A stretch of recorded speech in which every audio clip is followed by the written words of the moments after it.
నేను ఏ స్థితిలో ఉన్నానా ఆయన కృపను బట్టే ఉన్నా నాకు జాడు నరుడు ఆత్మ దేవుడు ఎక్కింది. ఆదివారం నాడు ఇక్కడికి వస్తేనే నీకు పెన్షన్ ఇస్తా అంటే మీరు చర్చి మానేస్తారా? చర్చి మానా అది పెన్షన్ మానా పెన్షనే మానేస్తారా? ఇంట్లోనే అంతే చేసుకుంటారా? దేవుడు మీరు ప్రార్థన చేసినప్పుడు ఏదైనా ఒక మంచి కార్యం చేశారా?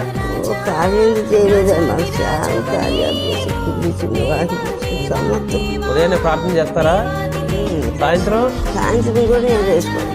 మోకాళ్ళ మీద ఎంతసేపు ఉండగలుగుతారు? ఆయన ప్రార్థన ఎంతసేపు చేసి అంతసేపు ఉంటారు? గంట సేపు అయినా మోకాళ్ళ సేపులు రావు.